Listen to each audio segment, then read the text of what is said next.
வணக்கங்க. நான் உங்கள் தீபா மதனகுமார் பேசுகிறேங்க. இன்றைக்கி நம்ம என்ன பார்க்க போகிறோம்னா, இட்லி பொடி எப்படி செய்யுதுன்னு பார்க்குறோம். இட்லி பொடி வந்து கருவேப்பிலையை நல்லா வறுத்துக்கோங்க. வறுக்கலைன்னா கருவேப்பிலையை கிள்ளி அலசி காய போட்டு எடுத்து வச்சுக்கோங்க. நான் உடச்சடியில் வச்சு லைட்டாக வறுத்து எடுத்துட்டேங்க.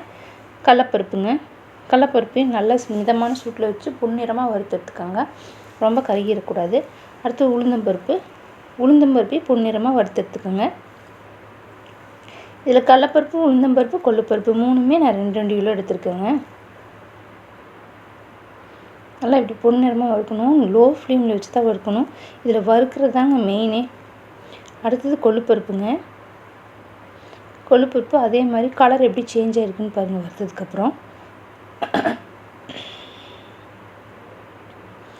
பாசிப்பருப்பு 1 கிலோ எடுத்துருக்கேங்க. பாசிப்பருப்பு நல்ல மிதமான சூட்டில் பொன்னிறமாக வர வரைக்கும் வறுக்கணுங்க. அதுக்கப்புறம் பொட்டுக்கடலை 1/4 கிலோ எடுத்துருக்கேங்க. பெருங்காயத்தூள் எடுத்துருக்கேன். உப்பு தேவையான அளவு எடுத்துருக்கேங்க. இதெல்லாம் வறுத்து ஒரு துணியில் போட்டு நல்லா ஆற வச்சு அதுக்கப்புறம் மிளகாயை சேர்த்து உங்களுக்கு எப்படி குறையாக வேணும்னா குறையாக, நைஸாக வேணும்னா நைஸாக அரைச்சிக்கலாங்க. இதில் எள்ளும் பூண்டும் சேர்த்திங்கன்னா ரொம்ப நல்லாயிருக்கும். நாங்கள் கடையில் கரைக்கிறதுனால ஒரு சிலருக்கு எள்ளும் பூண்டும் பிடிக்காதுங்கிறனால நாங்கள் வந்து எள்ளு பூண்டும் போட்டு அரைக்கிறது இல்லைங்க. மிளகாய் பார்த்திங்கன்னா இந்த மாதிரி நல்லா காஞ்சிருக்கணுங்க. மிளகாய் வந்தோடனே நல்லா அலசி காயப்போட்டாலும் சரி, அப்படியே காயப்போட்டாலும் இப்படி கையில் அமுத்துனிங்கன்னா உடையணும். அதுதான் மிளகாய் அரைக்கிற பக்குவம். சில பேர் கொண்டு வருவாங்க, நவநவன்னு இருக்கும், சொன்னால் கேட்கவே மாட்டாங்க. இந்த மாதிரி ட்ரையாக இருந்தால் தான் உங்களுக்கு கலரும் நல்லாயிருக்கும், டேஸ்ட்டும் நல்லாயிருக்கும், மெயின்டெனன்ஸ்க்கும் நல்லாயிருக்குங்க. அவ்வளோதாங்க.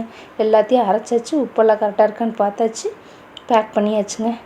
உங்களுக்கு எங்களோட இட்லி பொடி தேவைன்னா வாட்ஸ்அப் நம்பருக்கு கான்டாக்ட் பண்ணுங்கள். நாங்கள் கொரியர் அனுப்புகிறோங்க.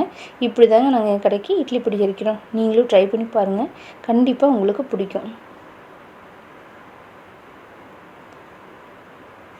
இதுதான் எங்கள் பேக்கெட்டுங்க.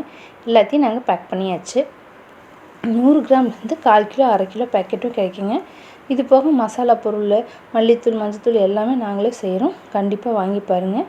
நன்றி, வணக்கம். முன்னேறுவோம்.